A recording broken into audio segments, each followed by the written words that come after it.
मोदी जी जो है ना वो विपक्ष मुक्त भारत चाहते हैं, ठीक है। पत्नी मुक्त उनको जीवन चाहिए, आंगन मुक्त, बच्चे मुक्त आंगन चाहिए, ठीक है। उनको सत्य मुक्त मीडिया चाहिए और उनको न्याय मुक्त संविधान चाहिए। तो ऐसा बेकार आदमियों को लगता है ये तो प्यून बनने के लायक नहीं थे, इनको प्रधानमंत्री बनाया। ये बेशरम सरकार है, इनको ना बेटी की फिक्र है। ये लोग बोलते हैं बेटी बचाओ बेटी पढ़ाओ, लेकिन ये लोग बताना भूल जाते हैं कि बेटी इन्हीं से बचानी है। आप लोगों ने एक देखा होगा ना आलू से सोना बनाने वाली बात, तो इनका आईटी सेल के ऊपर ये लोग करोड़ों रुपए खर्च करते हैं। राहुल गांधी उस परिवार का बेटा है जिसने डरना नहीं सीखा। राहुल गांधी ने अपनी दादी को खोया, अपने पिता को खोया, इसलिए उन्होंने परिवार नहीं छोड़ा। वो भगौड़ा थे, उनसे अपनी बीवी की जिम्मेदारी नहीं निभाई गई, तो देश की जिम्मेदारी क्या खाक निभाएगा। 2014 के बाद जो सरकार आई है ना, इसने शर्मिंदा कर दिया महिलाओं के सम्मान को। ये बेशरम सरकार है, इनको ना बेटी की फिक्र है। ये लोग बोलते हैं बेटी बचाओ बेटी पढ़ाओ, लेकिन ये लोग बताना भूल जाते हैं कि बेटी इन्हीं से बचानी है। हमें सबको, मैं भी एक माँ हूँ, मेरी भी एक बेटी है। मुझे तो ऐसे सरकार से और ऐसे सरकार में बैठे इनके मंत्री, इनके विधायक, इनके सांसद और इनकी जो महिला मंत्रीगण है उनसे भी डर लगता है, क्योंकि ये लोग महिला सम्मान की बात तो करती हैं, लेकिन इनके कथनी और करनी में बिल्कुल फ़र्क है।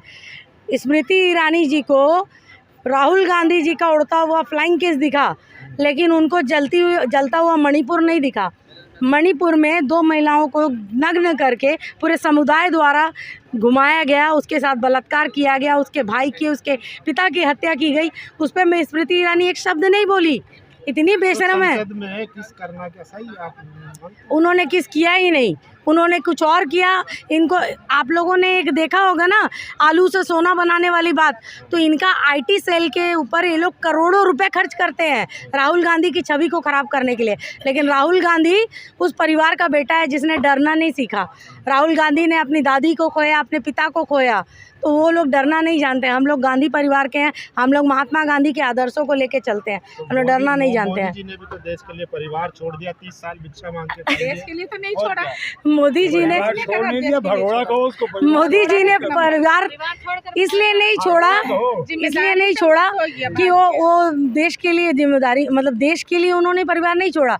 वो भगौड़ा थे, उनसे अपनी बीवी की जिम्मेदारी नहीं निभाई गई, तो देश की जिम्मेदारी क्या खाक निभाएगा। ट्रिपल तलाक लाते हैं, सही को बिना तलाक दिए भागे फिर। सही बात है, सही बात है। मैम आप एक महिला हैं जी, और जिस तरह की घटनाएं देश में हो रही हैं, जी, आप महिला के तौर पे कैसा महसूस करती हैं? अगर रुक जाइए ना अंकल, बाइक चल रही है, आपको अभी सारी बातें जानकारी लेनी है। जिस तरह से महिलाओं के साथ घटनाएं हो रही है देश के अंदर, बलात्कार हो या पहलवान हो या मणिपुर हो, तो आप एक महिला के तौर पे कैसे देखते हैं? मैं एक महिला के तौर पे अपने आप को शर्मिंदा महसूस कर रही हूँ इस देश में। मैं ही नहीं, हर महिला शर्मिंदा है। 2014 के बाद जो सरकार आई है ना, इसने शर्मिंदा कर दिया महिलाओं के सम्मान को। सिर्फ बलात्कार, हत्या, ठीक है, महिलाओं के साथ दुर्व्यवहार, उनके हत्या, लूट कर बेच रहे हैं दूसरे को। तो ये लोग जो है ना बेटी की इज्जत करना जानते हैं। मोदी जी तो जो, मैं मोदी जी के बारे में एक बात चल भी रही है जो मैं भी समझ रही हूँ। मोदी जी जो है ना वो विपक्ष मुक्त भारत चाहते हैं, ठीक है। पत्नी मुक्त उनको जीवन चाहिए, आंगन मुक्त, बच्चे मुक्त आंगन चाहिए, ठीक है। उनको सत्य मुक्त मीडिया चाहिए और उनको न्याय मुक्त संविधान चाहिए। तो ऐसा बेकार आदमी, जो क्या बोलूँ, हम लोगों को लगता है ये तो प्यून बनने के लायक नहीं थे, इनको प्रधानमंत्री बनाया गया। देश की जनता ने बहुत बहुमत के साथ इनको सत्ता सौंपी थी, ये सोच के सौंपी थी कि ये जो है अच्छा करेंगे, ये देश का विकास करेंगे, ये महिलाओं को सम्मान करेंगे, 2 करोड़ नौकरी लाएंगे, ये किसान के लिए कुछ करेंगे।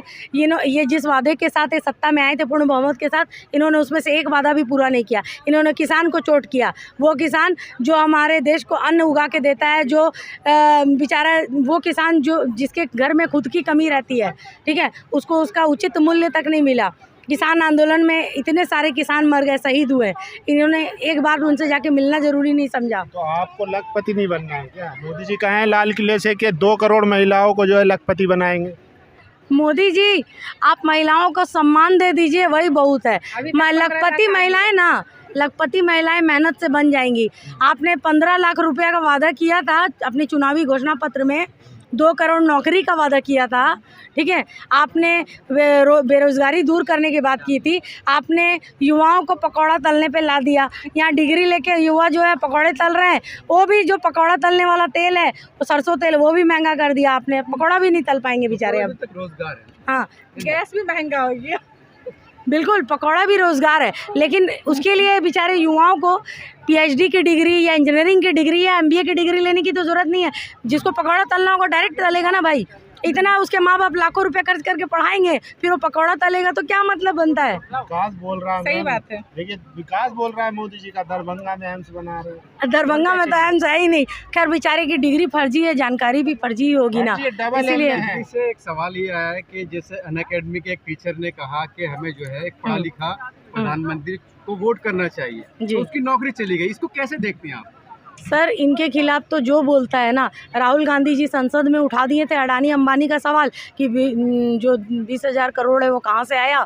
तो देखें ही आप लोग कितना उनके साथ किस तरह से उनको मतलब घोटालों में फंसा, किस तरह घोटालों तो नहीं बोलेंगे, उनके साथ श्याम दाम दंड भेद इतने तेज़ी से न्याय तो कभी नहीं हुआ जितनी तेज़ी से उनकी सदस्यता छीनी गई। तो अन अकेडमी के टीचर के साथ जो हुआ बहुत गलत हुआ। यहाँ एक पढ़े लिखे व्यक्ति को चुनने की बात की, वोट करने की बात की। भारत में अभिव्यक्ति की स्वतंत्रता है। हमारे संविधान को लिखने वाले अंबेडकर जी ने अभिव्यक्ति की स्वतंत्रता दी थी। हमारा संविधान हमें बोलने की आज़ादी देता है। और मोदी जी चूँकि उन्होंने पढ़ाई गलत ढंग से की है, डिग्री ही उनकी फर्जी है, तो शायद उनको नहीं मालूम होगा कि अपनी बात एंटायर पॉलिटिकल साइंस। अच्छा, और एक ख़ास बात है कि मोदी जी ने जिस प्लेटफॉर्म पे चाय बेची, आज तक वो प्लेटफॉर्म उस वक्त बना ही नहीं था जिस वक्त उन्होंने चाय बेची। मतलब वो उनके पास कोई मशीन है जो समय से पहले चला जाता है, जिसमें बैठ के वो चले जाते हैं। उन्होंने जिस इंटायर पॉलिटिकल साइंस से एमए किया, डबल एमए, उनके साथ पढ़ने वाले एक स्टूडेंट नहीं। और इंटायर पॉलिटिकल साइंस से मैं भी एमए हूँ, पर इंटायर पॉलिटिकल साइंस करके तो कोई सब्जेक्ट ही नहीं है हमारे यहाँ पॉलिटिकल साइंस में। अगर मैम अनअकैडमी की बात करें तो क्या लगता है आपको सरकार जो पढ़ाई लिखाई की बात नहीं जाती है, पढ़ाना नहीं चाहती है? अनपढ़ों की सरकार है तो पढ़ाई की बात करेगी क्या? जिसकी खुद की डिग्री जिन लोगों की फर्जी है, स्मृति ईरानी जी को भी बोलिएगा डिग्री दिखाने, समझे। मुझे तो उन पर भी डाउट है। आप एक टीचर हैं, छात्रों को पढ़ाने का आपका काम है, राजनीतिक टिप्पणी करेंगे तो क्या होगा? ये तो होगा ही ना। अरे यहाँ राजनीति वाले शिक्षा में घुस जा रहे हैं, राजनीति वाले बिजनेस में घुस जा रहे हैं, अपने दोस्तों को सारा चीज़ बेच दे रहे हैं देश। तो एक शिक्षक तो जो है देश की दशा और दिशा निर्धारित करता है। शिक्षक छात्रों को जो शिक्षा देते हैं वो देश का भविष्य बनाता है। तो शिक्षक को अधिकार नहीं है राजनीति पे क्या? शिक्षक को तो हर चीज़ पे बोलने का अधिकार है। शिक्षक क्यों नहीं बोलेगा? कौन बोलेगा? शिक्षक नहीं बोलेगा तो अगर शिक्षक सही बात नहीं करेगा तो अपने छात्रों को क्या सिखाएगा? अन अकेडमी वाले टीचर ने कुछ गलत नहीं किया, उन्होंने अपनी बात रखी। अभिव्यक्ति की स्वतंत्रता है, उनको अपनी बात रखने का पूरा अधिकार था। तो आखिरी सवाल है कि आपको लगता है कि मोदी सरकार जिस तरह से एजुकेशन पॉलिसी आई, नहीं चाहती कि देश का जो युवा है वो पढ़े और सवाल करे? सर इनकी जितनी पॉलिसी है, चाहे एजुकेशन के लिए हो, चाहे आपका अभी इन्होंने कैग को हटा दिया, ठीक है, तो ये तानाशाही लाना चाह रहे हैं। ये जो भी संशोधन अमेंडमेंट करते हैं संसद के में पास करवाते हैं, जो भी कानून में संशोधन कर रहे हैं, वो सारे के सारे संशोधन आप देखेंगे कि इनके पूंजीपति मित्रों को उससे फ़ायदा मिलेगा और सिर्फ पैसे वाले पूंजीपति अमीर होते चले जाएंगे, गरीब और गरीब होता चला जाएगा। तो ये तो साजिश के तहत ये सब कुछ हो रहा है।